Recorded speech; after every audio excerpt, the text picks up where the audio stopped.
দর্শক, আমাদের সহকর্মীদের কাছ থেকে সীমান্তের খোঁজ খবর নিব।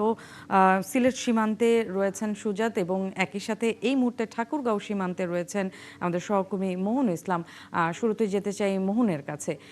মোহন, একটু জানতে চাই সীমান্তের পরিস্থিতি আপনি এখন কেমন দেখছেন ঠাকুরগাঁয়ে, এবং একই সাথে সেখানে কি আসলে পুশিনের কোনো ঘটনা দেখেছেন কিনা বা খবর পেয়েছেন কিনা? নেন্সি, এখানে আসলে ঠাকুরগাঁও সহ পঞ্চগড় বা দিনাজপুরের যে এলাকা সীমান্ত রয়েছে সেখানকার সীমান্ত এখন শান্ত রয়েছে।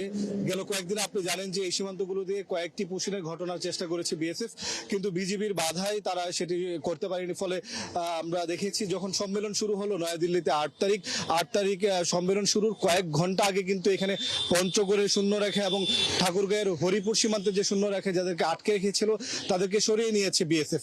ফলে আমরা দেখছি যে সীমান্তে এখন পর্যন্ত স্বাভাবিক রয়েছে, কিন্তু বিজিবি তাদের অবস্থান ধরে রেখেছে। আমরা দেখেছি বিএসএফ কেও যে তারা তাদের মতো করে অবস্থান করছে, যে কোনো ধরনের ঘটনা তারা আসলে এটা সতর্কভাবে তারা দেখছেন, যে কোনো ধরনের পরিস্থিতি তারা সামাল দেওয়ার জন্য প্রস্তুত রয়েছেন।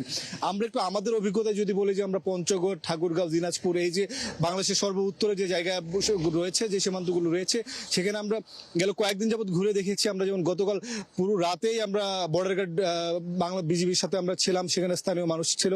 আমরা দেখেছি যে পঞ্চগড় এবং ঠাকুরগাঁও সীমান্তে সারা রাত ধরে স্থানীয় মানুষ যারা তারা পাহারা দিচ্ছেন, বিজিবি সদস্যরা রয়েছেন। এখানে কিছু সমস্যা রয়েছে, বিশেষ করে বিজিবি সদস্যরা যখন আসলে পাহারা দেয় বা সীমান্ত টহল দেয়, সেক্ষেত্রে তাদের সুবিধার জন্য কিছু বিষয় রয়েছে যেগুলো তারা পাচ্ছেন না। বিশেষ করে তাদের টহলের জন্য বিশেষ ব্যবস্থা যেগুলো অন্যান্য দেশে আমরা দেখেছি, সেই জিনিসগুলো পাচ্ছেন না। এবং পক্ষান্তরে আমরা দেখেছি ভারতে তাদের যেহেতু কাঁটাতারে বেড়া রয়েছে, সেই বেড়ার মধ্যে বিএসএফ তাদের অবস্থান রেখে তারাও নজরদারির মধ্যে রেখেছে এবং কাঁটাতারে বেরার সুবিধাটা তারা উঠিয়ে পুরোপুরি নিচ্ছে। আমরা দেখেছি যে হঠাৎ করে তারা লাইট বন্ধ করে দিচ্ছে এবং লাইট বন্ধ করে দিয়ে আসলে সেখানে পুশিনের মতো ঘটনা ঘটে। সে অভিজ্ঞতা আমরা গতকাল রাতেও দেখেছি যে তারা লাইট বন্ধ করে দিয়ে তাদের মতো করে তারা কার্যক্রম করে। ফলে কাঁটাতারে বেরার মধ্যে যে গেটগুলো রয়েছে, সেই গেট দিয়ে তারা কখন আসলে কোন মানুষকে পুশিন করছে সেটা বোঝাও সমস্যা হয়ে দাঁড়ায়। ফলে স্থানীয় মানুষরা এখানে এক ধরনের উৎকণ্ঠার মধ্যে রয়েছে এবং তারা বিজিবির সাথে থেকে সারা রাত ধরে সীমান্ত পাহারা দিচ্ছে। আমরা দেখেছি শিলিগুড়ি সীমান্তে অর্থাৎ তেতুলিয়াতে 0 পয়েন্টের ওইখানে নদী পার করে দেওয়ার মতো ঘটনা ঘটেছে। আমরা গতকাল শুনেছি সেখানে একজন পাগল বা মানসিকভাবে বিকারগ্রস্ত একজনকে নদী দিয়ে ঠেলে দিয়েছে বিএসএফ। তখন বিজিবি বা স্থানীয় মানুষদেরকে আমরা দেখেছি তাদের বাধার মুখে তাকেও সরিয়ে নিতে।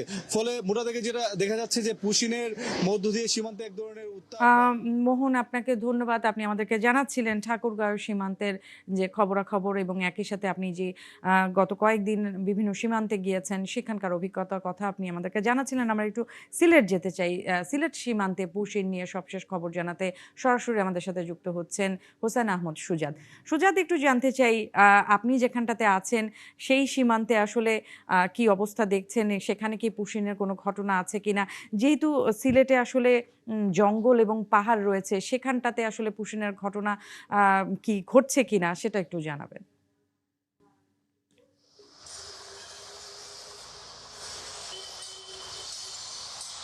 দেখুন নেন্সি, দেশের বিভিন্ন জায়গায় কিন্তু পুশব্যাকের ঘটনা ঘটলেও সিলেট বিভাগের যে সীমান্তবর্তী এলাকা আছে মোর দেন 600 কিলোমিটার, এই 600 কিলোমিটার সীমান্তে কিন্তু এখন পর্যন্ত আসলে পুশব্যাক বা পুশিনের ঘটনা ঘটেনি। আপনি জানেন যে সিলেট ভৌগোলিক দিক থেকে কিন্তু সিলেটের পাশেই কিন্তু ভারতের 3টি রাজ্য, বিশেষ করে মেঘালয়, আসাম এবং ত্রিপুরা, এবং এই 3 রাজ্যের সাথে কিন্তু বাংলাদেশের যে দীর্ঘ সীমান্ত রয়েছে সেই সীমান্ত এলাকায় কিন্তু এখন পর্যন্ত কোনো পুশিনের ঘটনা ঘটেনি। তবে আমরা বিজিবির সাথে কথা বলেছিলাম, বিজিবি আমাদেরকে জানিয়েছেন যে তারা পুরো 600 কিলোমিটার সীমান্তে কিন্তু কঠোর নিরাপত্তা দিয়েছেন। পাশাপাশি হবিগঞ্জ সীমান্তের যে সকল গভীর যে সকল জঙ্গল রয়েছে, অর্থাৎ পাহাড়ি যে সকল এলাকা রয়েছে বাংলাদেশ অংশে, সেই সব এলাকাকে কিন্তু ড্রোন নজরদারি আওতায় নিয়ে আসা হয়েছে। অর্থাৎ ড্রোনের মাধ্যমে কিন্তু রাতে এবং দিনে নিরাপত্তা জোরদার করা হচ্ছে। অর্থাৎ কোনোভাবেই ভারত থেকে যে অবৈধ যে পুশিন আছে সেটি কিন্তু আসলে কোনোভাবেই মেনে নেওয়া যাবে না। পাশাপাশি আমরা বিজিবির সাথে অর্থাৎ 48 বিজিবি সিলেটের অধিনায়ক যিনি আছেন লেফটেন্যান্ট কর্নেল নাজমুল হক, ওনার সাথে আমরা কিছুক্ষণ আগে কথা বলেছিলাম। তিনি আমাদেরকে জানিয়েছেন যে সিলেটের যে সকল পাহাড়ি এলাকা আছে, বিশেষ করে জৈন্তাপুর, গোয়াইনঘাট, জাফলং এবং ছাতকের বিভিন্ন জায়গায় যে সকল পাহাড়ি এলাকা আছে সেগুলোতেও কিন্তু বিজিবি কঠোর নিরাপত্তা জোরদার করেছে এবং প্রতিনিয়ত সীমান্ত এলাকায় মাইকিং করা হচ্ছে এবং সীমান্ত এলাকার মানুষদেরকে জানানো হচ্ছে যে তারা যাতে বিজিবিকে সহযোগিতা করেন। অর্থাৎ কোনো কিছু যদি সীমান্ত সীমান্ত এলাকায় দেখা যায় বা কোনোভাবে যদি দেখা যায় যে ভারত থেকে বাংলাদেশের দিকে অবৈধ নাগরিকরা ঢুকে পড়ছে, তাহলে সাথে সাথে বিজিবিকে জানানোর জন্য। তো সর্বদা একটা কথাই বিজিবি বলছে যে আসলে কোনোভাবেই পুশিন বা পুশবিকের ঘটনা সিলেট অঞ্চলে সহ্য করা হবে না, এবং বলা যেতে পারে যে এখন পর্যন্ত সিলেটের কোথাও কিন্তু কোনো ধরনের পুশব্যাক বা পুশিনের ঘটনা ঘটেনি। নেন্সি। সুজাত, আপনাকে ধন্যবাদ। আমরা নিশ্চয়ই আপনার কাছ থেকে পরবর্তীতে আরও সংবাদ জানবো। দর্শক, সিলেট সীমান্ত থেকে হোসাইন আহমদ সুজাত আমাদেরকে যে সীমান্তের পুশিনের ঘটনা, সেই ঘটনার বিস্তারিত জানাচ্ছিল।